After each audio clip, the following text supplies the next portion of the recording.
nowhere man, bellends.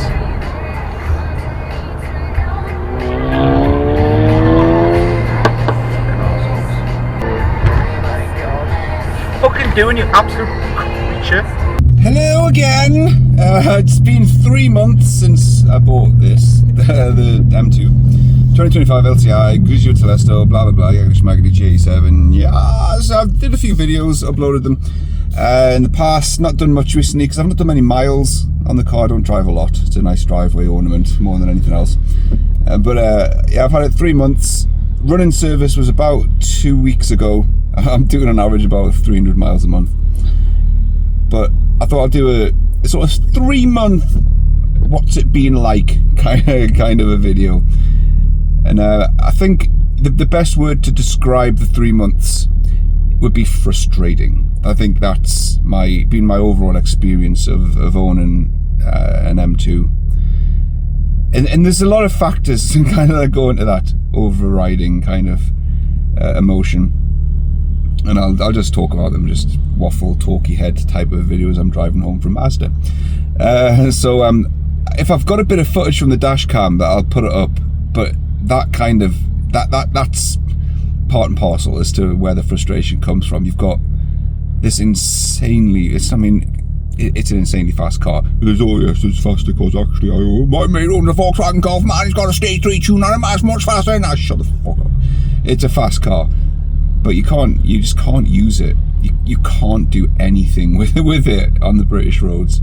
And it's not really the same everywhere. You know, there's certain parts of the world where you've just got empty roads for miles where you can take it to. But in the UK, there's just, especially where I live, you know, this is not going to be representative of everybody. You know, there will be people that do live in certain rural parts of the UK where they'll be able to open the taps up quite safely on a car and drive it the way they feel like driving it. But this is me, this is my experience. I live in a very much urban part of the UK, up in Newcastle, and I'm just constantly, whenever I take this car out, I'm just constantly stuck in traffic. Did I know that was going to be the case? Am I surprised? No, not at all, but it doesn't change the fact it's just frustrating. But where I'm kind of coming from there is, before I had the M2, I've done a video on it in the past, but I had an M4 convertible, which I owned for 4 years. Very different experience with that, very different, because the M4 convertible, although it was the F generation, the F83 I think it was it the F8? Yeah, F83.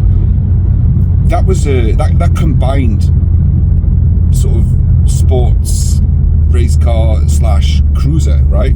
You know, if you were stuck in traffic, it didn't really matter because you were sitting in Napa leather, right? It was Silverstone Napa leather with like a nice interior around you.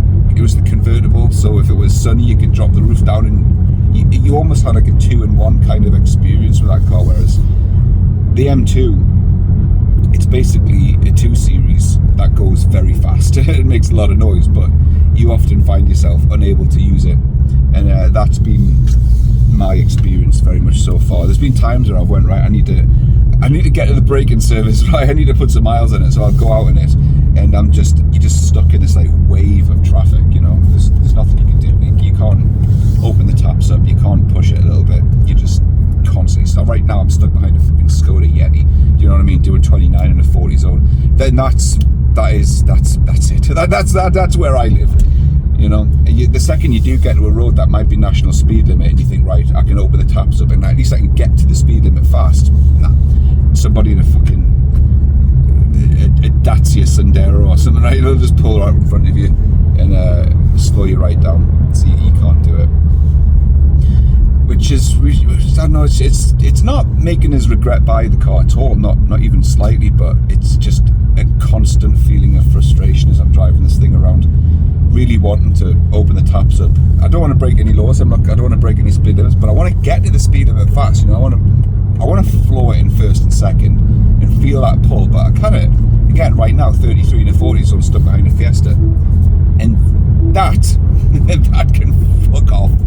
Seriously, that beep, that speed limit beep. There's so many roads around here where it gets the speed limit wrong, and it's starts bonging at you non-stop, and then mix that with the petrol bong and whatever.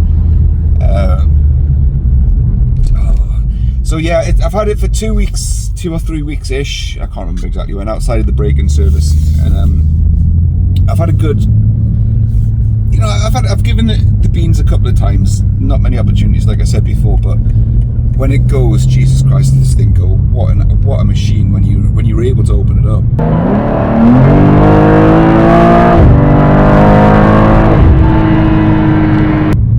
But it's nearly killed me. It's nearly killed me already. I don't know if my dash cam footage goes back that far. If it does, I'll see if I can grab the footage. But it was the A19 in Cramlington coming up. Oh my god, that is seriously doing my fucking tits in. Off, right. Yeah, coming onto the A19 off of the Moor Farm roundabout. The car wasn't even turned, you know, it wasn't even that much of an angle, but you know, I sort of hit the apex, put my foot down, and the back end just went what?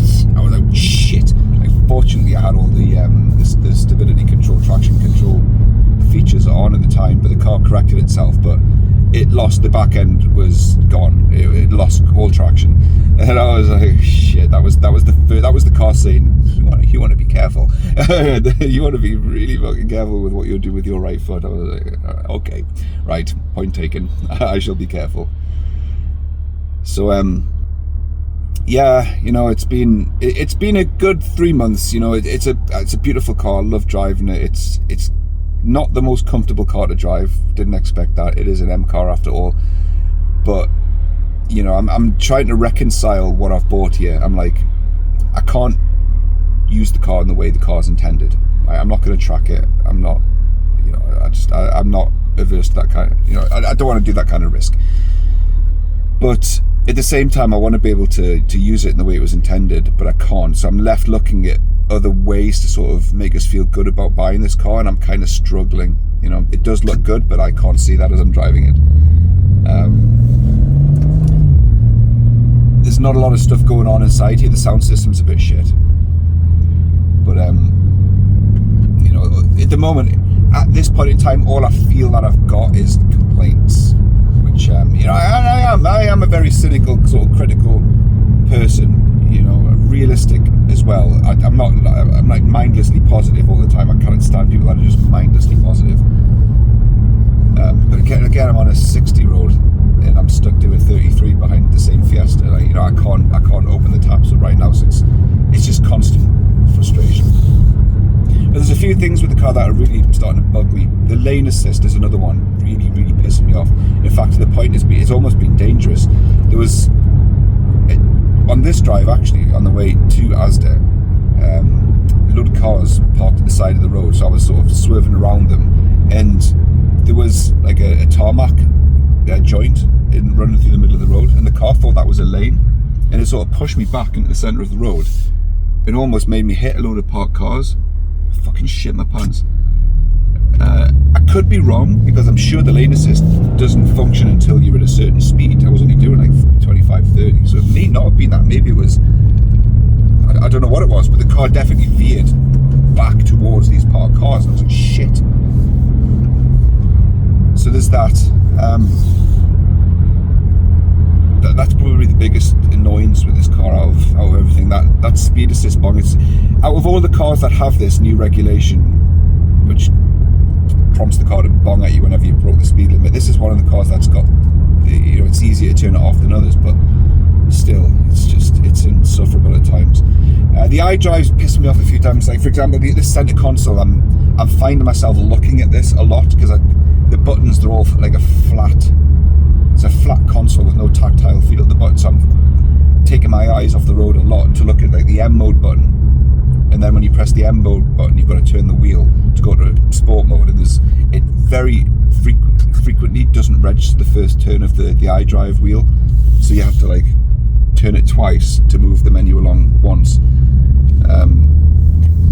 and that again, it's just causing you to take your eye off the road more often than you really should be taking your eye off the road. Fuel economy is absolutely dreadful. Again, I don't do motorway miles. I've read people on various forums claiming they're getting like high 30 miles a gallon out of this thing. Absolutely fucking not. Like, I don't know what the hell they're doing or thinking they're doing. unless you're doing constant, perpetual motorway miles and nothing else. Like during the break-in period, I didn't go over 4,000 revs, not once. In the first I drove this thing for 2 months, didn't go over 4,000 revs once. And I was getting low 20s.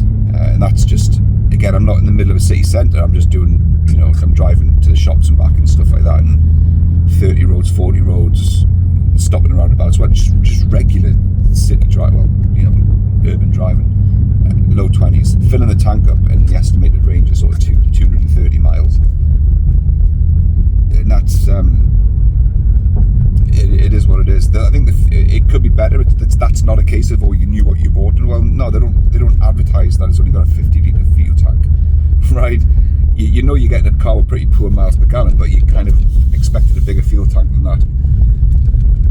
But yeah, 3 months in, I'm still chuffed with it. You know, the car gets a lot of compliments. You know, I order a lot of takeaways, and like the delivery drivers, very rarely do they just walk up, hand their food, and walk away and say, "Oh, nice car, that." And I'm like, yeah.